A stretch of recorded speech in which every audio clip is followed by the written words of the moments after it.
Amigos do Bandeira Quadriculada, agora também aqui na Rádio Melhor do Futebol em todo o Brasil. Estamos no ar para mais uma edição desta semana que agitou o mundo do automobilismo e nessa próxima hora vocês vão ter aí nossos comentários, a repercussão de tudo que aconteceu ao longo dessa semana. Lembre-se, siga o nosso programa no Twitter, @banquadriculada @banquadriculada. Vocês vão lá, sigam a gente, acompanhem também nosso site, no nosso blog, lá no bandeiraquadriculada.wordpress.com.br. E eu lembro para você também, se quiser mandar sugestões para esse programa, deixa aí nos comentários do nosso blog que a gente vai fazer questão de falar para vocês. Tá certo? Esse programa também vai ser mostrado em reprise também, na terça-feira, às 6 horas da tarde, e toda segunda também, 6 da tarde, essa é a primeira edição do programa. Beleza?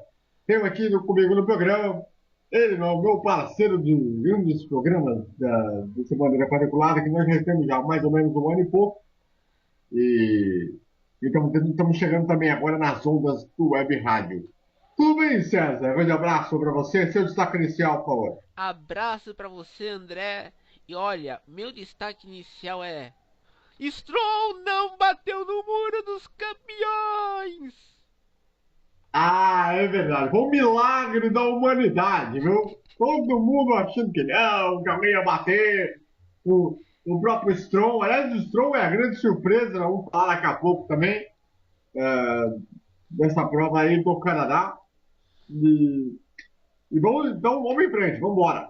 Para a gente falar no primeiro assunto do programa, nós tivemos começando pelo sábado.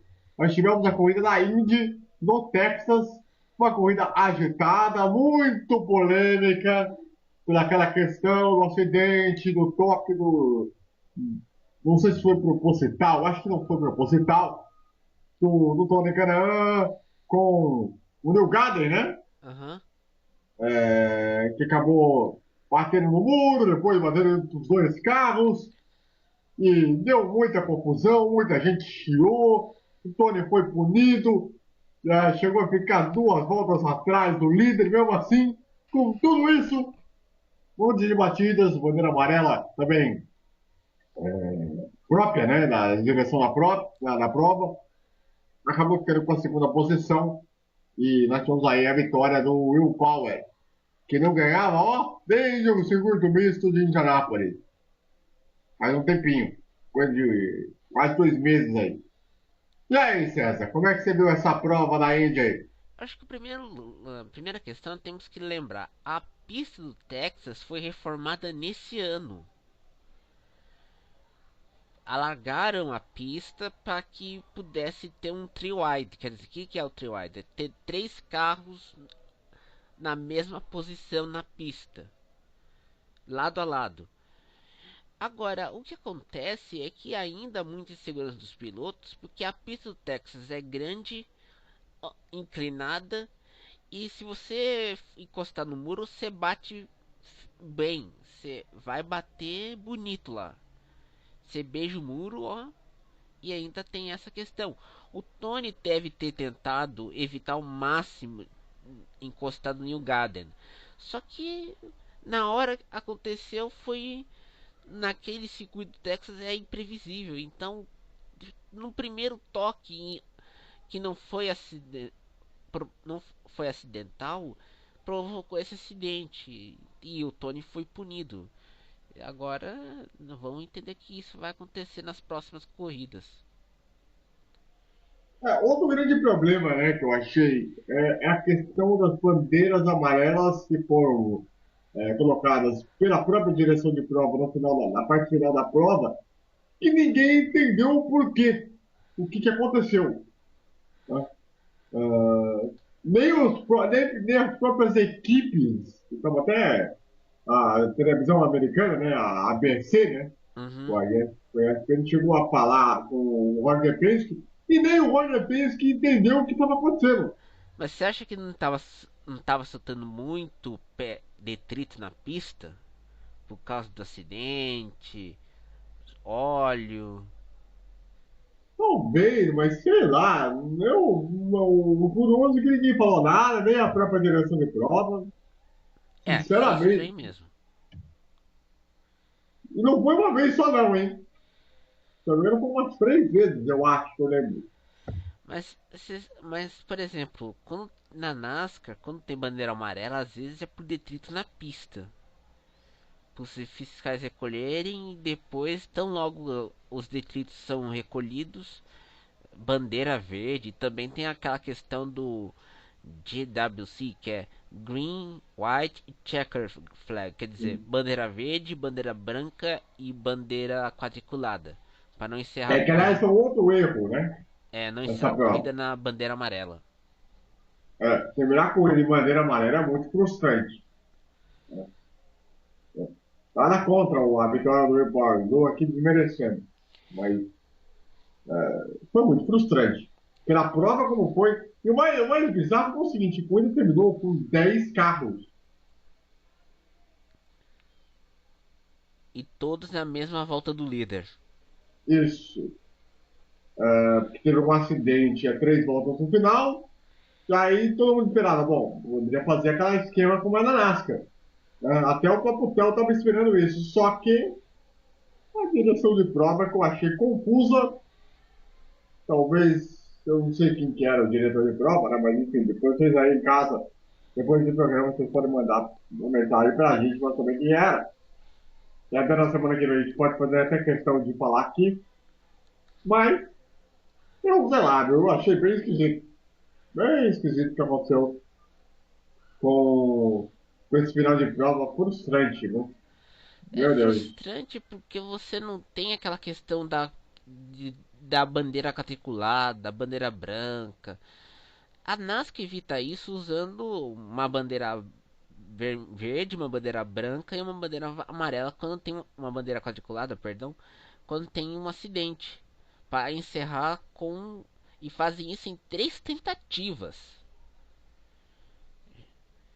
Então, eu achei a direção de prova bem perdida em muitos momentos aí. Sei não. E outra coisa que me chamou a atenção nessa corrida foi o Alonso falar no telefone. É que o DDD do Ele, Canadá é mais barato que o DDD da Espanha. aí ele chegou e perguntaram para ele, né? Se eu gostaria de participar da categoria da Indy, uma temporada completa, ele meio que deixou em aberto, né? Ah, mas olha, o Alonso não disse que se não vencer na McLaren até setembro ele sai da Fórmula 1? Então, será que isso vai acontecer? Então, esse é o negócio, né? Mas daqui a pouco a gente vai falar até mais do Alonso sobre isso, mas na boa, né? Uh, o Alonso tem que tomar uma decisão, né? Mais direta, Aham. porque o cenário dele na McLaren não é dos melhores, nessa atual equipe de McLaren. Na Fórmula 1, que eu falo. Na Indy, que eu estou falando aí que a McLaren pode ter uma equipe própria, vamos ver o que vai acontecer, há uma possibilidade, vamos aguardar. Mas como que será que a McLaren vai ter equipe própria se na Fórmula 1 tem uma má relação com a Honda? Só se tiver motor Chevrolet. Vamos ver, vamos aguardar aí. Pelo menos nos próximos meses aí, a gente vai ter uma novela bem interessante em relação ao Alonso. Uhum. Falando em Alonso, falando em Fórmula 1, já emendando para o segundo assunto deste programa, só lembrando que na Indy quem continua na liderança é o Scott Dixon, que mesmo com aquele acidente no final, continua na liderança do campeonato com o Deu Gardner, se não me engano, em segundo, né? E o Riley em terceiro no campeonato.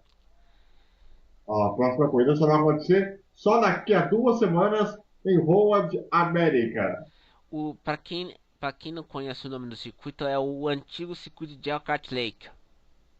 Exatamente. Que é onde o Cristiano Ronaldo chegou a correr, chegou a vencer pela primeira vez, né? Lá Aham. na época da antiga CAT. Uhum. Muito bem. Falando da Fórmula 1, o de prêmio do Canadá, corrida que agitou a tarde deste domingo, corrida assim. Como é que eu posso dizer?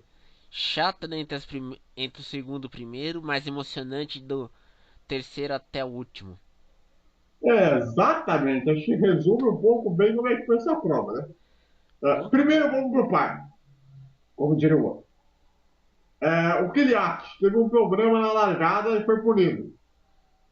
Eu confesso, na boa, que eu achei injusto a punição dele. Já não basta ele ter que largar no final do grid. Já é uma punição própria. Né? Ah, aí depois eles vão dar punição pra ele por quê? Tipo, é que acho que o pessoal tá traumatizado depois que ele tomou depois daquele evento na Rússia no ano passado. então, complicada a situação do Kvyat. E o Kvyat, depois da corrida, ele ficou bem. Soltou os cachorros Acho que o sobre o problema território não da é prova. soltar os cachorros, não, mas o problema é que o Kvyat está sendo uma frustração para a Red Bull. Eles pensavam que iria ser um novo campeão, foi formado na academia, seu Helmut Marko deu uma cuidadinha nele. Aí depois daquele acidente que ele teve com o Vettel, que encoxou o Vettel lá por trás, na Rússia, aí ele desandou, daí ele deu uma recuperada no ano passado na Toro Rosso. Agora tá assim, os caras não querem perder o investimento, mas vamos ser bem honestos, o Kvyat não está bem. De fato, o Kvyat ele está passando por aquele momento que você precisa se afirmar, mas ele não está conseguindo realmente. Ele teve que voltar para Toro Rosso, quer dizer, mandaram ele voltar para Toro Rosso, né? Não é que ele quisesse. E logo teve aquela coisa, logo na primeira corrida na Toro Rosso, Max Verstappen vencendo a Espanha por causa daquele acidente entre Rosberg e o Hamilton. Exatamente. E aí ele não conseguiu mais pegar esse psicológico para falar, olha, vamos lá, vamos reverter essa situação. Não conseguiu. E é uma pena. Talvez se eles mudar de áreas, uma outra equipe, com outro carro, com outra filosofia, talvez ele possa evoluir um pouquinho mais como conceito. Beleza. Partindo por esse ponto, vamos para a largada e o acidente que o Massa acabou sofrendo. Ele não teve culpa. Como se diga. Antes que veio alguém fazer alguma corneta em relação ao Felipe Massa, que apesar que ele não deveria estar correndo essa temporada, ele deveria estar curtindo com a família, é, foi um absurdo, uma várzea, o que aconteceu entre Grosjean e Carlos Sainz. Que coisa absurda. Mas você E lembra aí, que o cara? Grosjean quase fez o Alonso voar na McLaren em 2012 na Bélgica? Como é que é? Você lembra que o Grosjean, numa largada no GP da Bélgica em 2012, quase fez o Alonso voar com o carro? Sim, sim. Então, a mesma coisa. O Grosjean, Grosjean no volante é um perigo constante. Boa. Boa, bem bolado, hein? É um fato, realmente. Porque o Grosjean ele veio para dentro. Só que o Carlos Sainz também, vamos falar uma coisa. Foi muito irresponsável. Mas eu acho que o Carlos Sainz, ele tá tentando cavar uma vaga para a equipe desde para a próxima temporada. Aí ele não viu o Grosjean. Ele pensou que o Grosjean não ia atacar. Mas o Grosjean atacou e aí, na hora de se defender, fez aquela lambança que acertou Massa. E o Massa tinha feito a curva, bonitinho na cara chicane, bonitinho.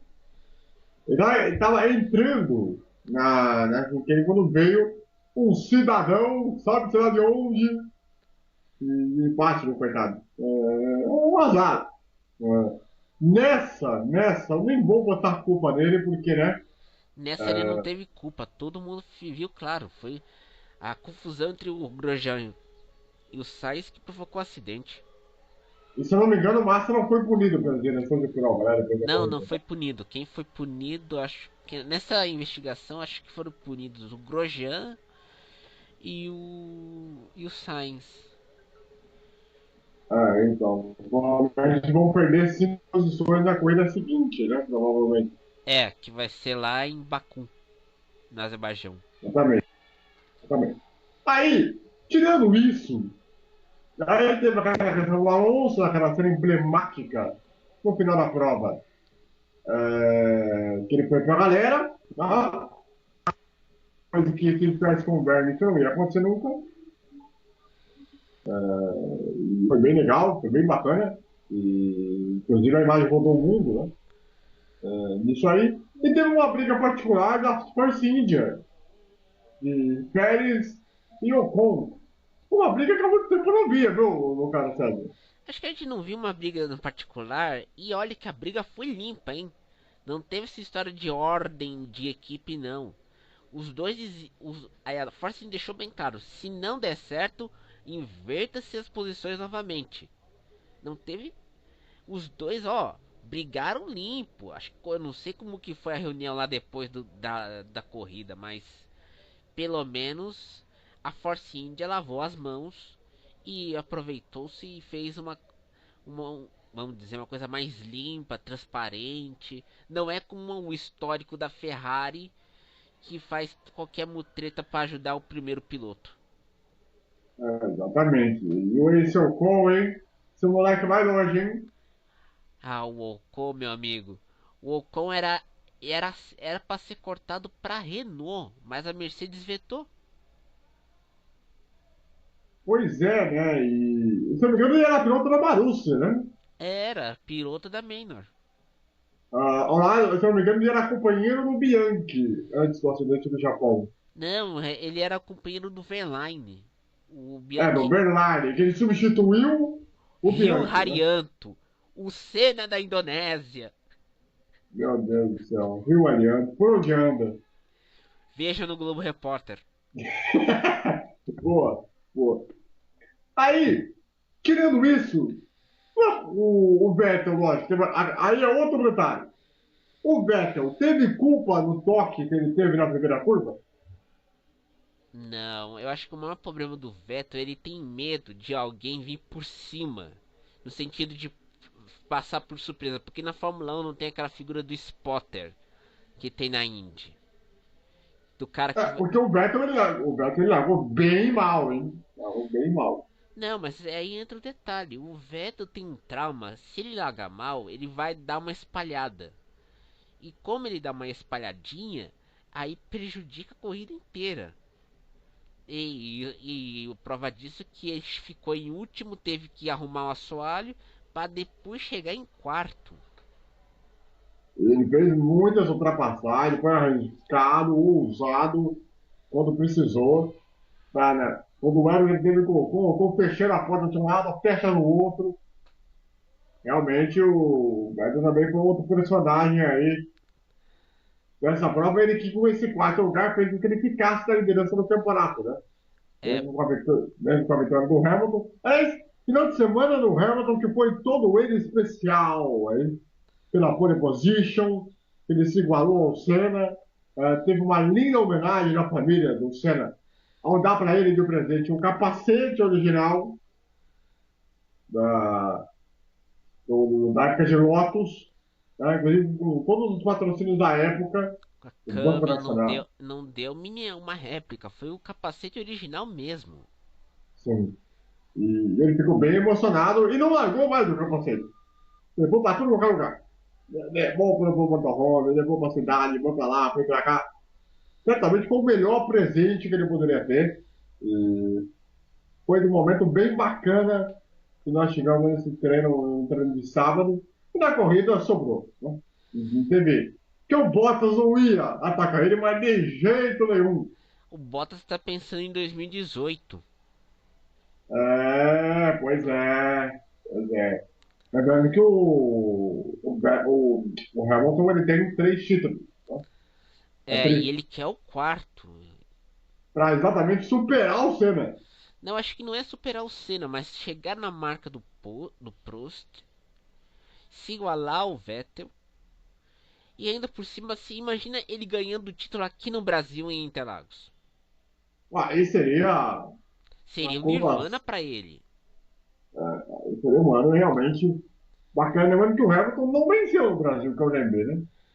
Não, ele tentou vencer no ano passado, mas perdeu o título pro Rosberg lá em Abu Dhabi. Quando o É, Rosberg, exatamente, quando, exatamente. quando o Rosberg conseguiu ultrapassar o Max Verstappen na corrida e aí conseguiu garantir o título para ele. Exatamente. O Rosberg, aliás, tem acompanhado aí algumas categorias e tudo mais, mas está curtindo com a família e tal. Não sei quanto tempo que ele vai ficar nessa questão de só assistir. O que que ele É, vai fazer? Qual será todo a mundo, próxima função dele? não, Também é mas outro. estão comentando que o Rosberg está sendo cotado para substituir o Kimi Raikkonen na Ferrari. Será? Será? Eu acho, pensa bem, o Rosberg tá curtindo a família porque tá precisando e ficou com aquela canseira de ser vice do Hamilton em 2014 e 2015. Aí vai pra É, Ferrari. Aí vai pra Ferrari. Agora a Ferrari, não sei como que vai lidar com dois campeões do mundo com essa estratégia de primeiro e segundo piloto. porque aí ele tá. E, lógico, ele tem uma filhinha pequena, né? Então ele tem que aproveitar esse momento para ver a filha crescer, né? Exato.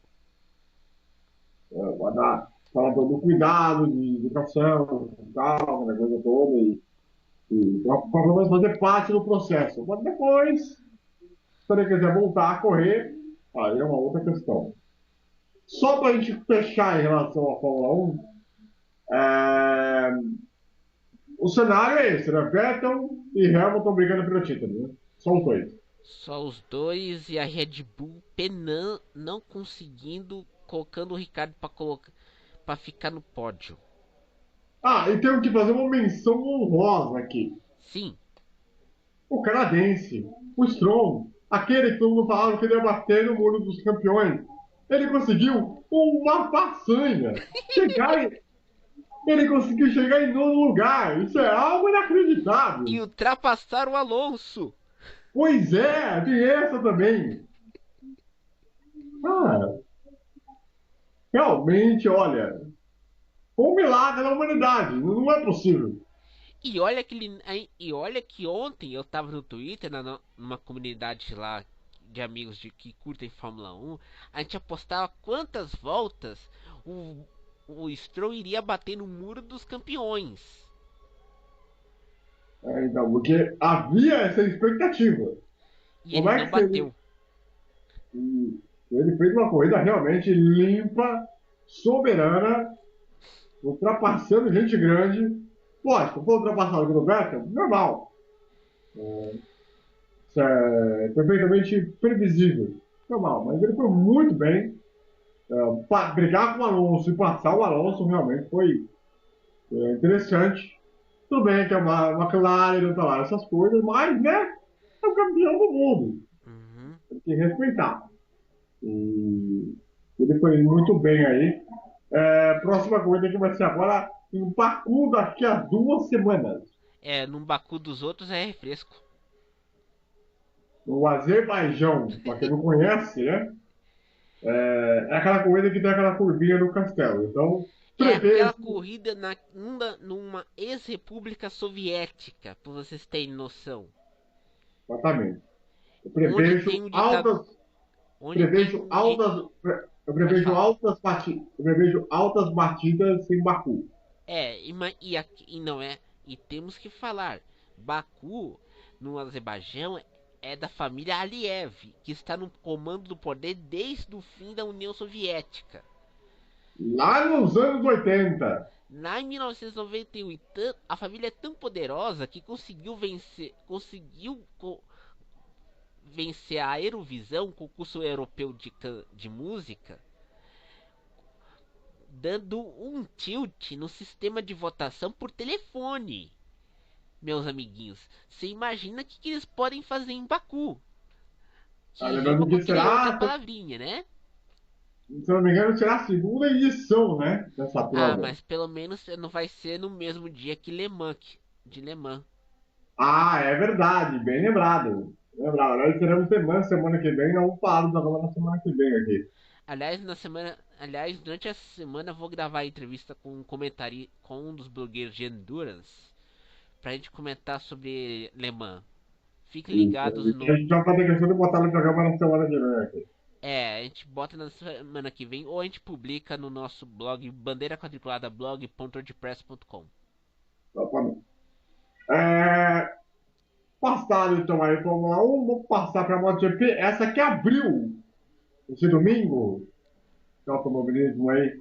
E Moto 3 teve vitória espanhola, Moto 2 teve vitória espanhola, todo mundo pensou, o Marques vai ganhar a coisa na MotoGP. Que nada. Deu uma André o vicioso. Segunda vitória seguida, e isso não acontecia na Ducati desde Keith Stoner em 2010. Faz tempo, hein? Faz. E E olha foi que uma corrida que mais uma vez o Valentino Rossi sofreu, né? não, nesse final de semana o Valentino Rossi não conseguiu, as Yamahas sofreram muito. Tanto o Rossi como o Johan Zarco não conseguiam classificar suas motos para o Q2. Só o Maverick Vinales fez isso. Lembrando que o Valentino Rossi, para quem não está ligado aí, situado no que está acontecendo, há 2 semanas, né? Aham. Ele teve um acidente no campeonato de motocross, né? É É. isso? Aí ele ficou cerca de 2, 3 dias no hospital, tudo bem, voltou. Aí na corrida passada, antes dessa, ele estava com a vitória na mão, deixou escapar, na última curva. Não, E, não, foi em Le Mans na França que tava com a vitória na mão, mas caiu. Aí na exatamente, semana passada em Mugello, ele tava disputando a nona posição com o Jorge Lorenzo. exatamente. E ele nessa E lembrando que Barcelona é aquela pista em que morreu aquele piloto no ano passado. o Luiz Salom da Moto 2 e aliás a MotoGP tá usando o traçado da Fórmula 1. Não tá usando o Então, traçado que era usava antigamente. vamos explicar para quem não está situado no que aconteceu no ano passado, né? Aham. Nos testes livres, numa Treino entrada na livre da Moto 2. exatamente, ele que era o piloto da Moto 2, estava liderando o campeonato, inclusive, se eu não me engano. Era o piloto espanhol Luiz Salom. Exatamente. Ele estava na entrada da curva, acabou passando reto e bateu na mureta da barra de pneus, acabou morrendo na hora. Tentaram ressuscitar ele por uma cerca de meia hora e acabou morrendo no hospital, o que gerou muita questão. Que até agora não ficou explicado o que aconteceu. Ah, É óbvio, não querer culpar o piloto, mas se fala muito tempo questão da telemetria, enfim, ninguém sabe de fato o que aconteceu. E até hoje a história está meio nebulosa, né? Uhum. E vai completar um ano, acho que se não me engano, agora, né? É. No mês que vem, né? Acho que já completou um ano. Depois temos que checar aí. Uhum. Mas eu quero um bem rápido, e aí os pilotos conversaram com a direção de prova e aí resolveram pegar o traçado usado na Fórmula 1 como medida de segurança. E foi a primeira corrida de fato, né? Fez o ocorrido. Uhum. E foi uma corrida. Né, a MotoGP tem sido boas corridas, né? Isso aqui é a realidade de uns tempos para cá. Tem sido até melhor que muita categoria por aí, né, Sérgio? Não, e não é só ter sido melhor, mas também tem uma competitividade. Se na Fórmula 1 você tem um ou dois pilotos, na MotoGP você tem quatro pilotos. E brigando, roda a roda. É, apesar que os campeonatos estão se encerrando antecipadamente, como foi no ano passado com o Marc Marquez, mas você tinha uma disputa aberta entre quatro pilotos. Você tinha disputa entre os pilotos da Honda, de fábrica da Honda, da Yamaha, da Ducati. Agora você está tendo a Suzuki avançando. Avançou com o Vinales e depois agora contratou o André Iannone. E tem ainda duas fábricas de motos que estão estreando e estão testando suas motos ainda, como a Aprilia e a KTM. a KTM, por exemplo. Então, vamos ver como é que vai ser esse negócio aí, né? Esse campeonato ainda vai pegar fogo ainda. Estamos indo para metade do campeonato. Então tem muita coisa ainda para acontecer. Ainda vamos ter uma briga muito boa pela liderança do campeonato. O Marques está subindo, está evoluindo. Eu acho que não é o Apesar. Marques, mas quem tá evoluindo mesmo é o Dani Pedrosa. Ah, o Pedrosa também é outro que tem que chamar atenção. E ainda e a gente tem que chamar atenção também para um piloto que está estreando nesse ano na MotoGP e já está dando trabalho, que é o Hans Zarco. Ele está numa equipe satélite da Yamaha, mas a gente não pode duvidar, daqui a alguns anos ele pode ser o substituto do Valentino Rossi na equipe de fábrica. Muito bem. E a próxima corrida vai ser quando, o Carlos César? Acho que vai ser na Holanda. Sem ser essa semana da outra? É, porque nesse final de semana vai ser exclusivo da MotoGP, da Le Mans, quer A da dizer. Alemanha. Muito bem. Lembrando que nesse campeonato, né, a pontuação ela é diferente, né? Uhum. A forma de pontuação, né? Se não me engano, são 25 pontos para o primeiro, né? É. Uh, 16 para o segundo, se eu não me engano, Uhum. e 10 para o terceiro e assim vai. Até chegar no, acho que o oitavo lugar, se não me falha a memória. Uhum. Essa prova da Holanda em Assen, né? Exato, Ring. Aonde o Rossi voltou a ganhar em 2014. E aonde começou a moda de tomar champanhe na bota com Jack Miller no ano passado. Exatamente. Muito bem. Ah, algo mais a acrescentar sobre a MotoGP? Alguma observação aí que você tenha prestado atenção? Além de uma coisa que eu tenho que dizer, né? Sport TV mandou uma equipe louca, hein? Excelente, hein? Milagre, hein? Milagre! Narrador, comentarista no local, repórter, bacana, hein? Muito legal. Só espero que fazem isso na Holanda também.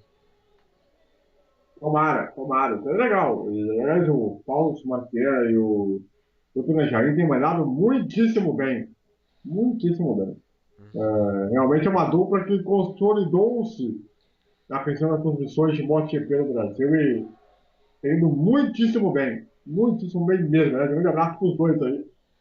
Aliás, um grande abraço e a gente tem que mandar também um abraço, no, desculpe interromper, André, pro seu Hamilton Rodrigues, que tá se esforçando pra caramba e o Edgar Ah, Melo é Filho. verdade, é verdade. Para quem não se lembra, né? Quem é mais antigo, o Hamilton Rodrigues já trabalhou no Sport TV, né? Ele está no Fox Sports, está com a Fórmula E, do tempo da IRL, e agora está fazendo as coisas da NASCAR e da Fórmula E, né? Esse revezamento aí. E também o mestre do jornalismo automobilístico humorístico brasileiro, Edgar Melo Filho. Também, que é uma lenda, mito, quer dizer. Um dos maiores narradores, barra comentaristas do Brasil. Uhum. Esse tem que ser lembrado e exaltado sempre. Não se diz. Só uma perguntinha rápida, antes de mudar de assunto para voltar para a categoria nacional. Você, César, acha que o Valentino Rossi vai ter condições de reverter as desvantagens que ele estava nas últimas duas corridas daqui para frente?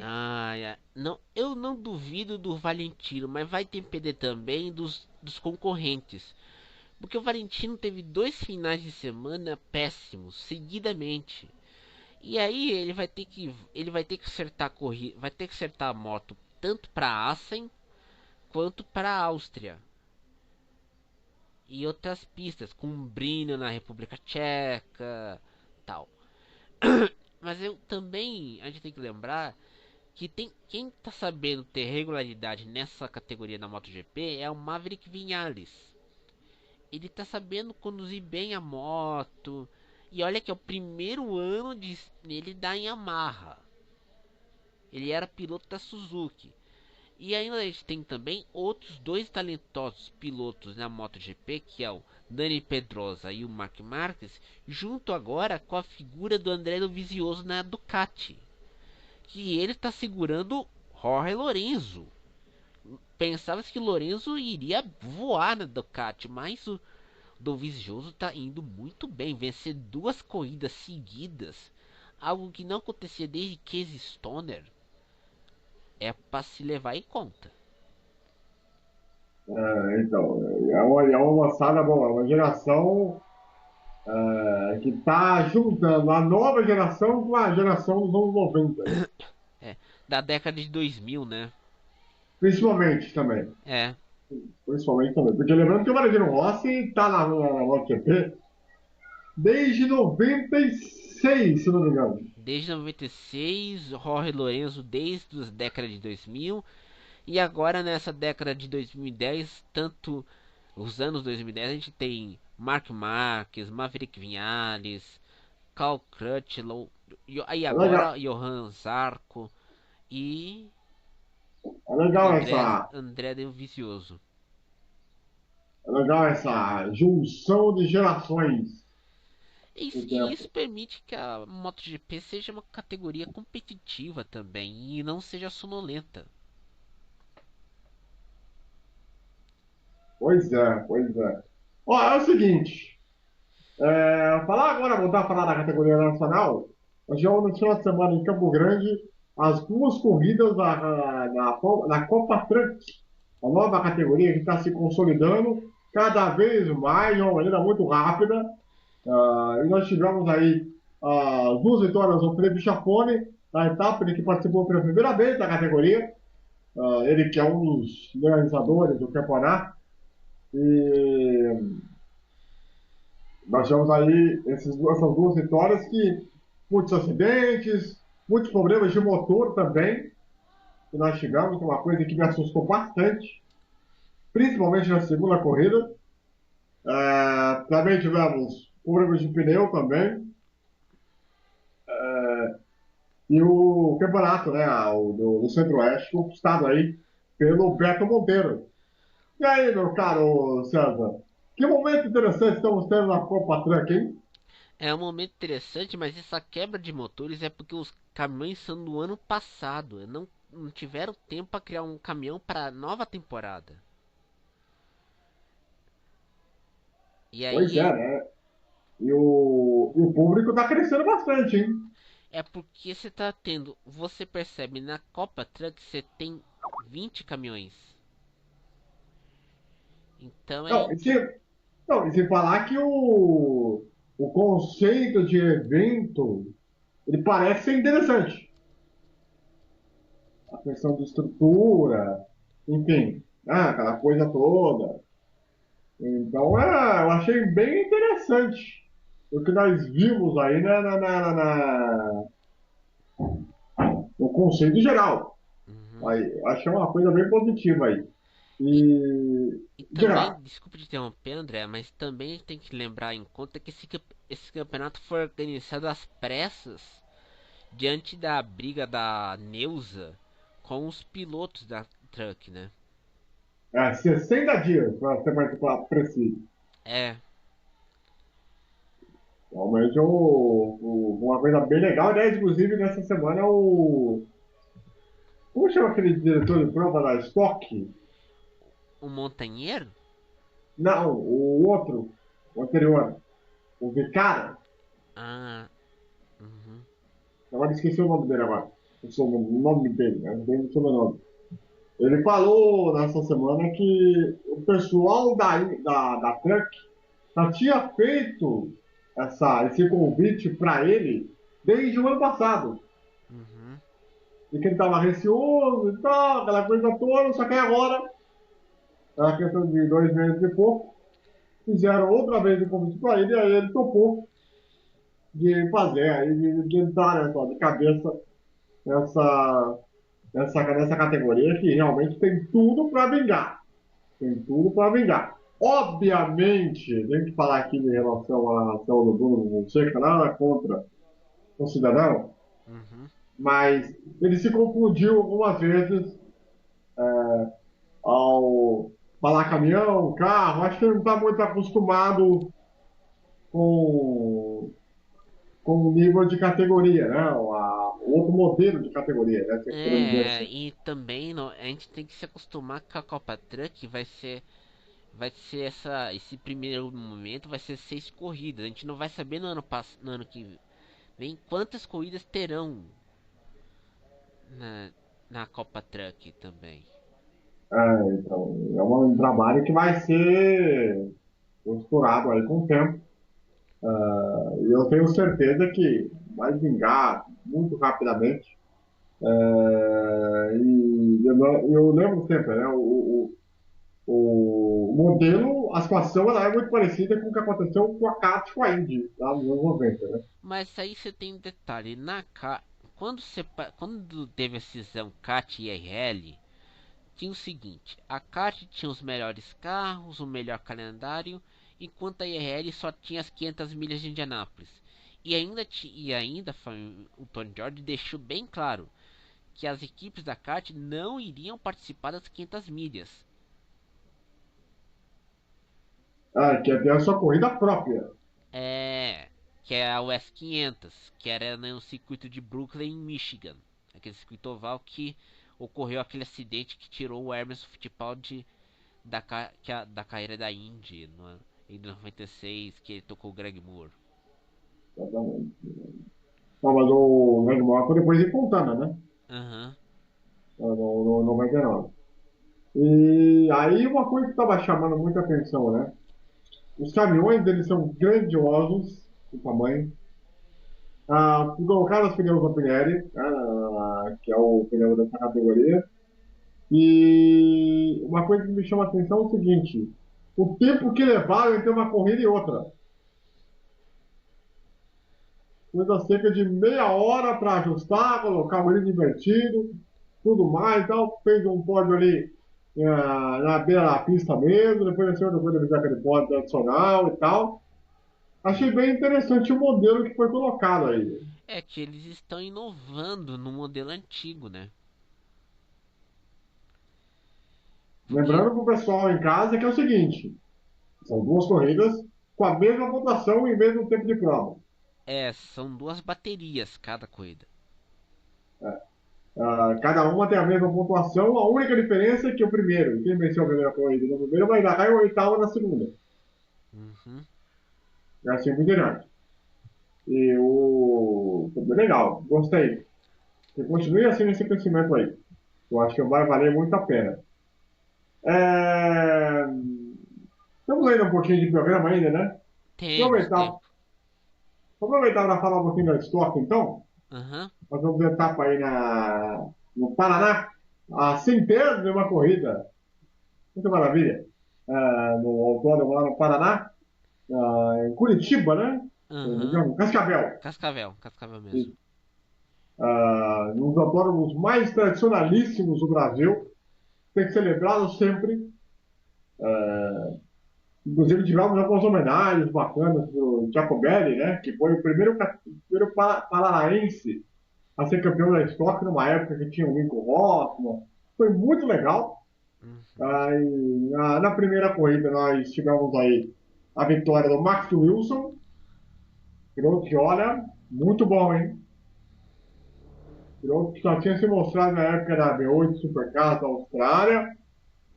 É um piloto que realmente ousado, hein? Ousado. Uhum. Muito bom piloto, realmente. Poderia ter tido uma carreira melhor? Poderia, na Mas minha opinião. também a gente não sabe como seria uma carreira, sabe? Depende muito das escolhas, da época, o momento. Eu diria aquela frase, né, da vida. Decisões que podem mudar ou não a sua vida. Exatamente. E aí ele fez a carreira na Austrália, né? Com quase 6 anos, né? Na Austrália lá, enfim. Teve até uma carreira de sucesso lá. Veio, voltou para o Brasil, está na estoque já há 2 anos e meio, né? Uhum. E está indo muito bem aí. Não está com a liderança do campeonato ainda, mas né, está fazendo aí um negócio interessante. Na segunda corrida também tivemos muito equilíbrio. E o Rubinho Barrichello aí fez uma corrida bem discreta, viu? Esperava bem mais. Eu acho O que Barrichello, acho que a maior questão é que o Rubinho, ele ainda tem muito que acrescentar. A gente tá pensando nele como cara da Fórmula 1 e não como cara da Stock. ele tem um conhecimento técnico absurdo. Absurdo. Uhum. Impressionante. O quanto que ele conhece o carro. O negócio realmente me chama muito a atenção. Ele é um piloto que merecia o título no ano passado e que nesse ano aí, por muito pouco, nessa questão toda aí. Bom, é o seguinte, tá final do Carlos César. Destaque final é: esse programa foi bom, minha gente. Muito bem, espero não ter estourado o tempo. Um abraço aí para todo mundo. Semana que vem estaremos de volta. E lembro para você, hein, todas as nossas redes sociais, a Banda de Quadriculada e também nosso blog lá no wordpress.com.br. Um abraço, valeu!